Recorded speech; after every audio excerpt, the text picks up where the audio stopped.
Alrighty, so good evening, everybody. Hopefully, you guys are having an awesome, beautiful Canadian Thanksgiving weekend, or if you're in the States, hopefully you guys are having a good Halloween weekend in the middle of October. I am Brother Chris, and my colleague, though, that's actually on the other line is Gypsy Lady Eva.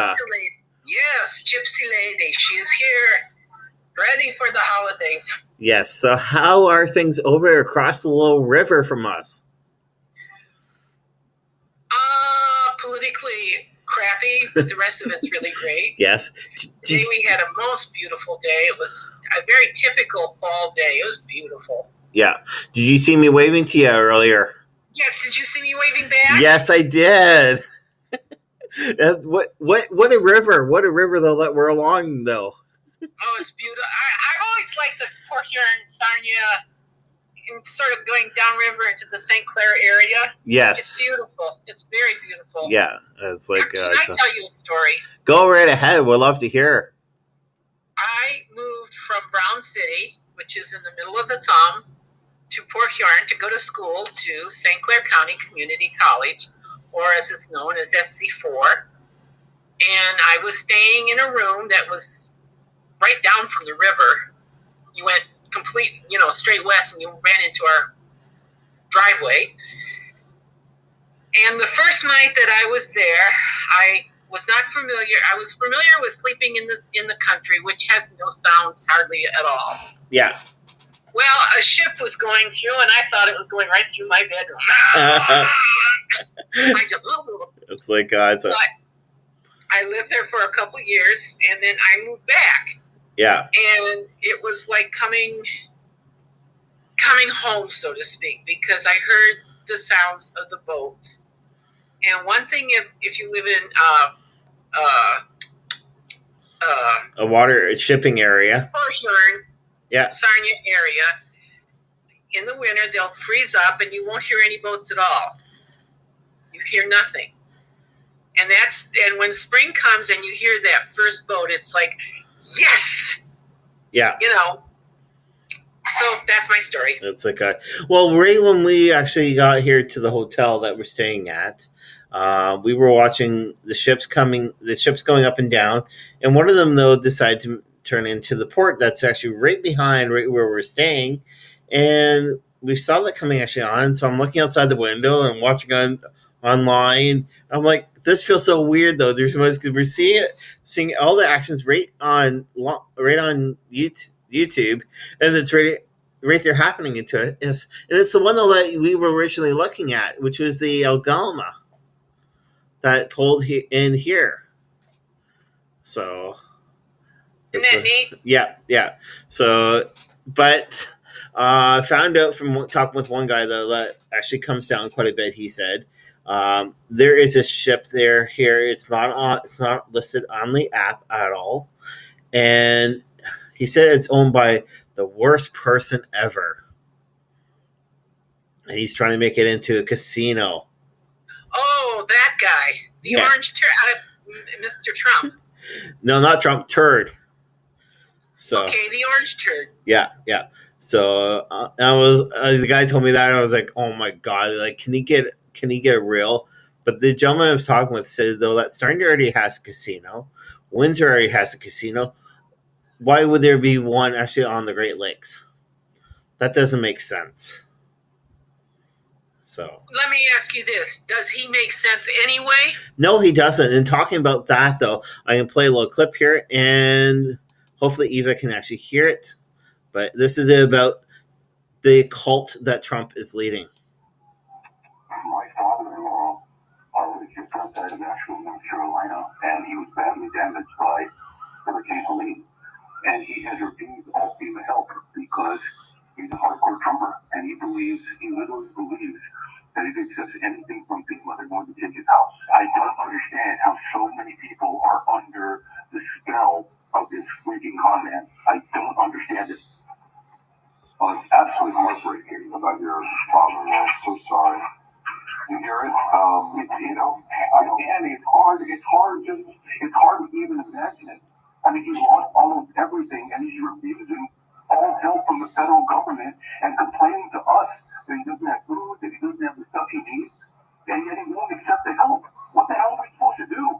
We're not in a position to be able to fly across the country and help him. There's people begging us to get him to accept help, and he won't do it. And I guarantee you, I'm not the only one. I guarantee you, I'm not the only one. I wish there was something I could say as to, I don't know, does he have access to any electronics where you could send him some information debunking this? And that we've done all of that. We sent him all the FEMA bulletins. We sent him all the stuff from the fact checkers. He doesn't believe it. He thinks he just believes Trump. Literally, Dan, it's a cult. He's a cult member. I'm sorry to say it. He's a cult member. And he's my father-in-law, and it sucks. I've done quite a few videos on the hurricane, and in all of them, I have warned that while Trump tries to derive political benefit from casting Kamala Harris in a bad light and calling FEMA's response inadequate and saying that there's no money left, that the real losers in all of this are going to be his own fans who believe him and don't apply for aid. That right there was actually talking about the FEMA, I think it is, actually, funds are actually out there to do with the last hurricane, about Trump leading actually a cult. People who I believe cult is, it's actually God. And there's so much information out there indicating that Trump is not what he is or who he is. And people are so brainwashed within the States about that. I was saying to Eva earlier, I was saying, well, Donald J. Trump is saying to people, why can't immigrants go back to their own country? Yeah, Donald Trump, why can't you go back to right where your parents were originally from? So, well, I'm biting my lip on that one. It's like, well, he could always come here to Michigan, and then he can go to hell. Well, again, isn't Michigan one of the states though that he's not welcome really in, just like California and Georgia? Well, it wasn't too bad because Michigan's considered something of a red state, not the ruby red, but red enough. But after the, I don't want to. Okay, I'll call it a speech that he made in Detroit. Day before yesterday. Yeah. I don't think he's ever going to be welcome in Detroit ever again. So true. For those that missed that, though, he was actually speaking in Detroit, and it said Detroit, and I was saying Detroit, and it said Detroit is the worst, disgusting city ever. And he says if Harris becomes the president, we will the whole United States will be like Detroit. And it's like, no, you ass. You dork. Thank you. No, I got that one. No problem. I yell at the TV all the time. So it's like if you have been to Detroit lately, yeah, there was a time when it looked like a post-apocalyptic war movie. Yeah. Yeah. But everybody worked together. They pulled it out. I mean, look, we had the NFL draft. We've had. I'm drawing a complete blank, but there's been several big events that happened in Detroit, and it was well received. Nobody got murdered. Nobody, there may have been some petty crime, like. Yeah. But there's always that, but nobody got mugged. Nobody got. So I mean, and it's like people didn't realize how neat Detroit is. Plus. What else? It's right across the river from Windsor. Yeah. I mean, Detroit is an up-and-coming city, and there's a lot of things going on. Look at they completely.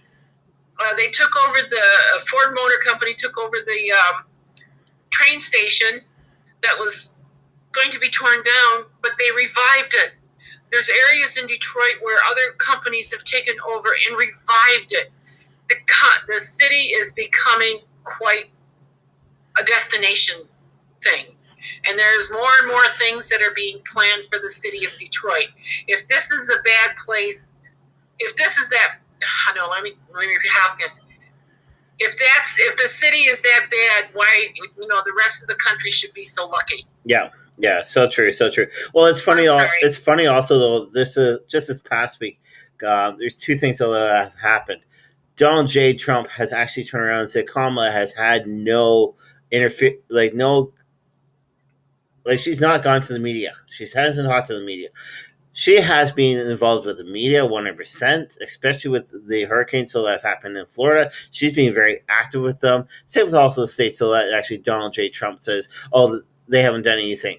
That is a piece of bull. The other thing, though, that is actually with the guy, though, that's actually supposed to be helping out with Donald J. Trump.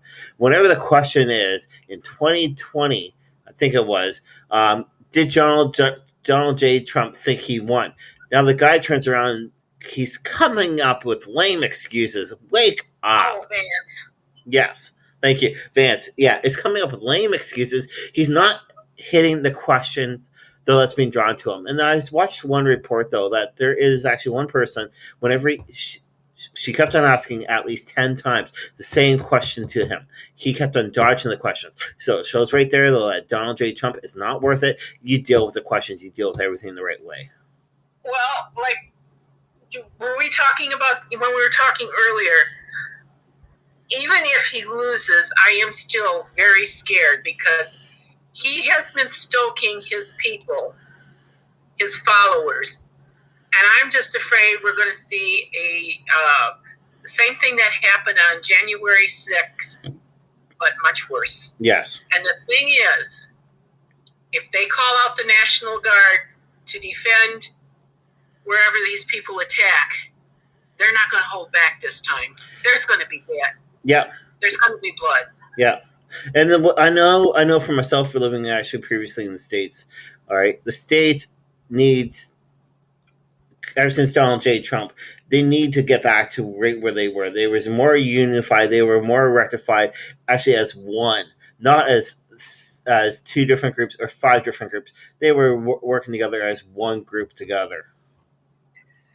Last night, I watched one of the news talking news, or however you want to call it, and I can't remember who it was, but it was in connection with Ethel Kennedy's death, and they were talking to somebody that had kind of come up in that same era.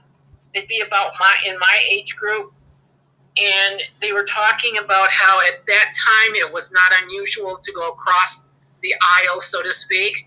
It was not unusual to have both Republicans and Democrats as a part of whatever is being done. You don't see that anymore, especially now. Yeah. And that's so sad. Yeah. Because I remember, I don't even know where I heard it or read it or whatever. The Republicans are conservative. The Democrats are liberal. But you need each of those, the Democrats to bring the Republicans up, and to make them see, how can I say it? They keep a check of each other. Yeah. So sort of like, don't get too conservative or too liberal. So sort of like what Kamala wants to do, though, is actually have somebody from the opposite side, actually with her own party. That's making everything more balanced, which is the best way. But going actually on, though, there's some other tragedy that's actually happened just this past week, and it happened Wednesday within the state of Florida. Yes. Now the hurricane, it was originally marked actually as an F5 because of how strong it was, but it went down to a level 4. It was actually a 4. Oh, did you get up to a 4? Yeah. It did get up to a 4. So many people were thinking, though, that it was going to touch down right in Tampa. Now, it did not go in Tampa. It hit down in Sarasota, which is just below.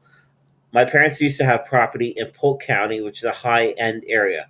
I don't know about the reports there, but Disney did completely shut down for the hurricane. The day after, which was Thursday, they were still closed, and with all the parks down there. But for myself watching stuff I see on YouTube, the strong winds, there was trees knocked down.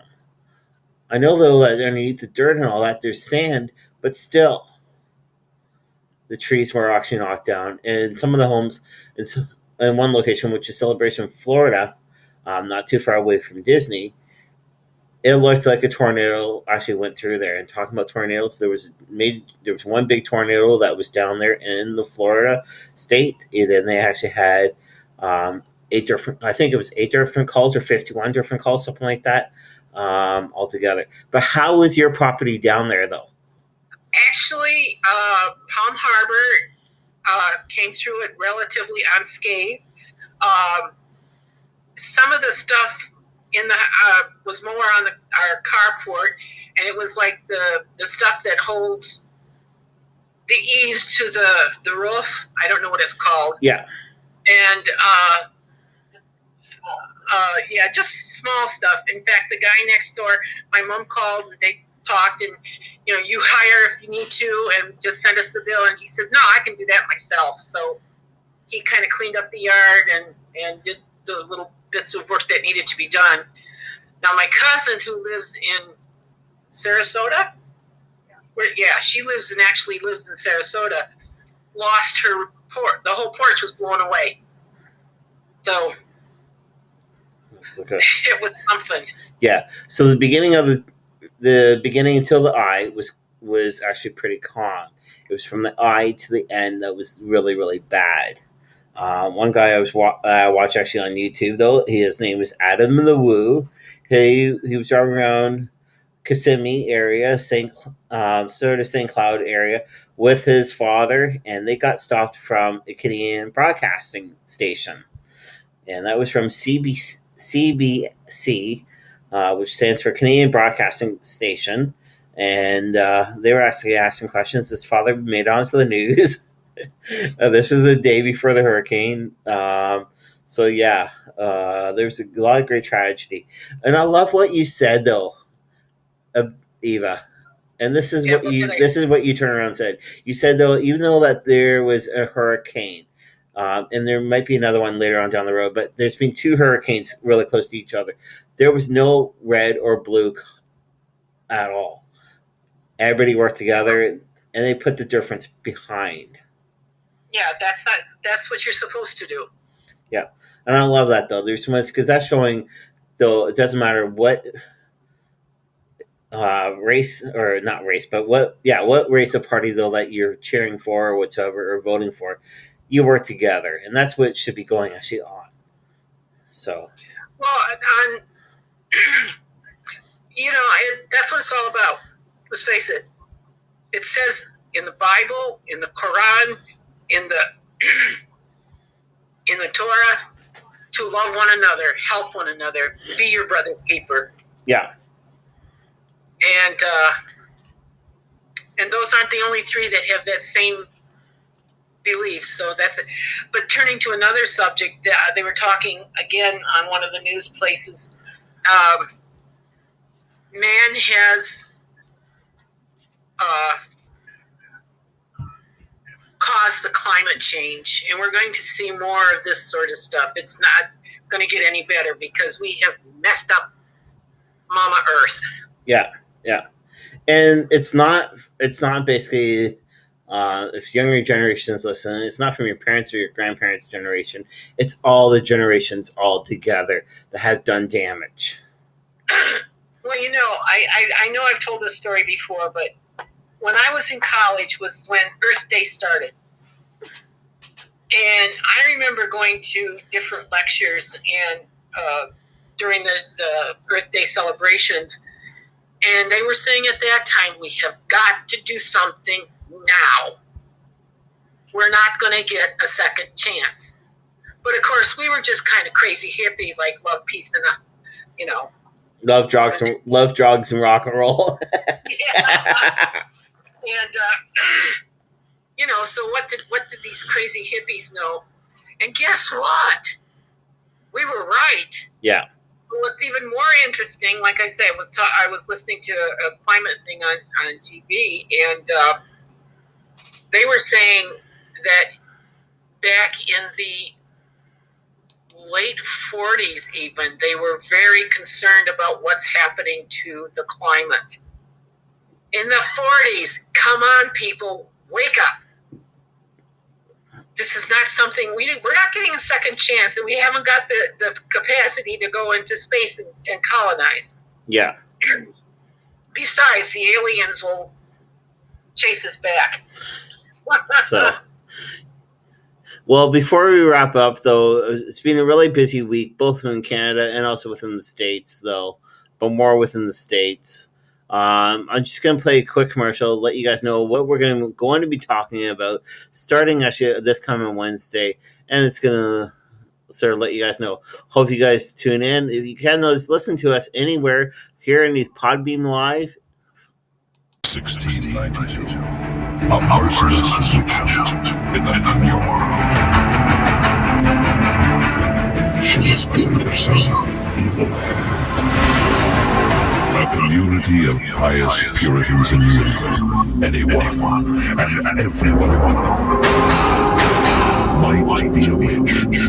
Been raised in Salem Village. It was to cost many lives. Join us this October as we'll be taking a look at some of the hauntings of Salem and why people are called witches. Look me in the eye. So yes, this coming Wednesday, we will be start talking about Salem, Massachusetts. We're going to be talking about how things got started and who was actually claimed to be a witch.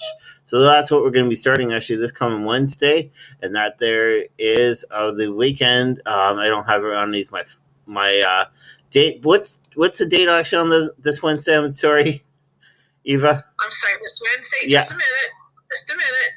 This Wednesday is going to be the 16th. Yes. So tune in actually on the 16th at 2 p.m. as we start talking about Salem, Massachusetts.